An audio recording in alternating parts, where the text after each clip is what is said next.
Дами и господа, имам удоволствието от името на Фонд за изкуство и култура Ангел Симеонов да открия изложбата Европейски визуални диалози на Соня Русков, която е финансирана с съвместното съдействие на Европейския съюз, План за възстановяване и развитие, Next Generation.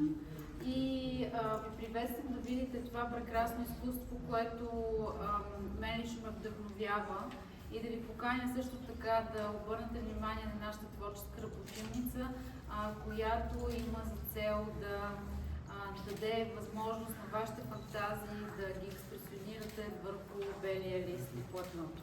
Благодаря ви, оставам ви на куратора Весела Познер и Соня Русков, които ще разкажат за творбите си. Беше ми приятно.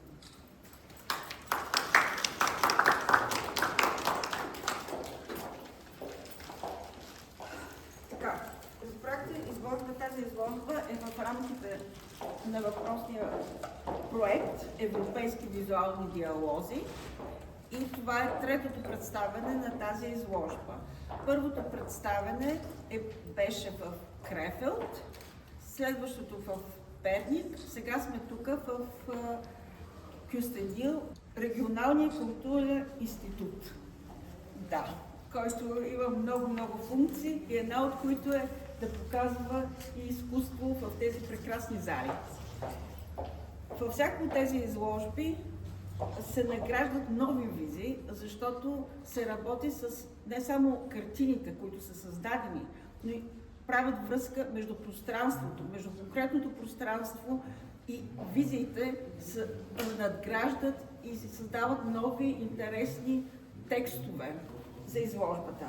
Мултимедийната презентация представя не само повече картини на Соня, някои са тук, някои се виждат, но има и картини, които тази се виждат, има и тук е представянето, с заглавия и с текстове и от Соня, която прави своите собствени обяснения за картините, и от изкуствоведи, включително и от мен, но и на първо място от академик Светлин Русев. Актуалната работа на Соня не случайно въпросната картина е също и на поканата за изложбата.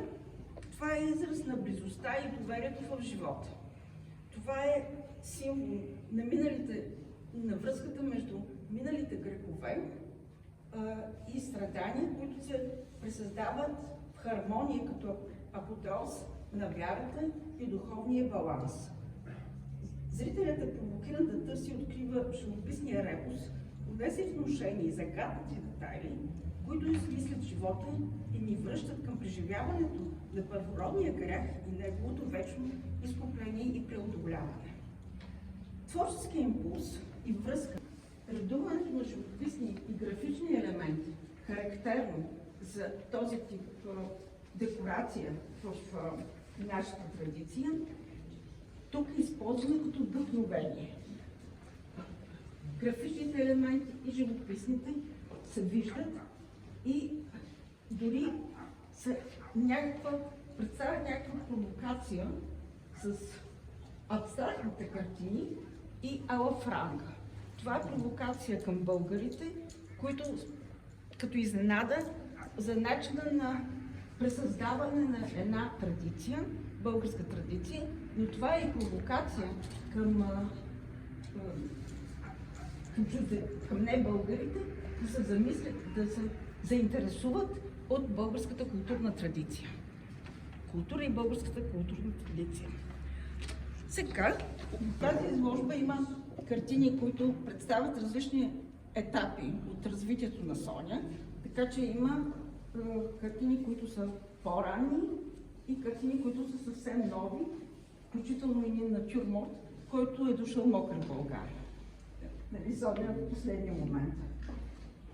Но този трип баланс се вписват в условност, която ни отвежда мечтание за интензивни изживявания и житейска уравновесеност.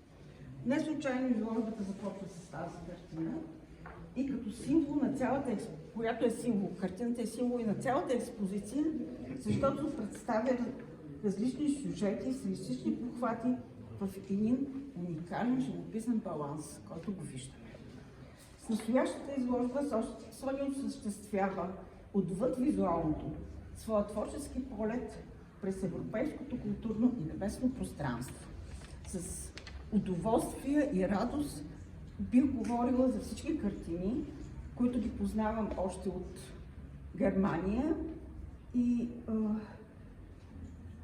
но не искам да ви отегчавам с дълги речи, затова има написано и още има и написано в пресата навсякъде за изложбите на Соня. Сега тя мисля, че ще каже нещо повече.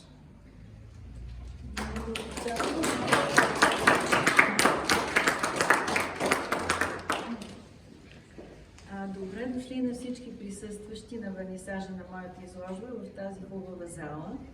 За да се отзоват картините тук, пропътуваха 2000 км и за това събитие се крие много труд, при това не само интелектуален, а и чисто физически.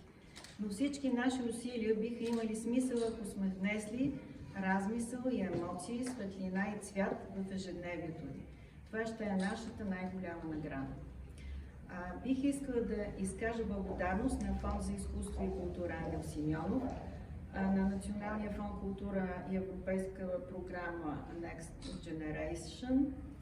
Специална благодарност на ръководителката на проекта адвокат Руслана Стефанова, както и на менеджера на галерия Анел, господин Емил Дриндолов.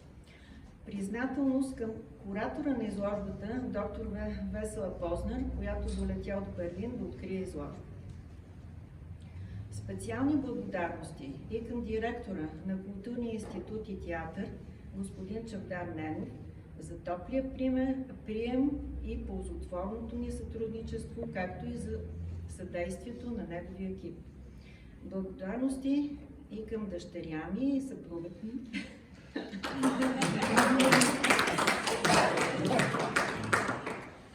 които ме подкрепиха, и така, няколко думи за изкуството, които съм ги измислила аз.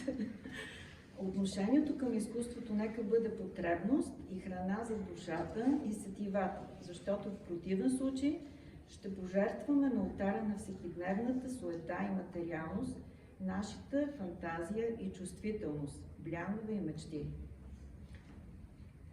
Благодаря на всички приятели.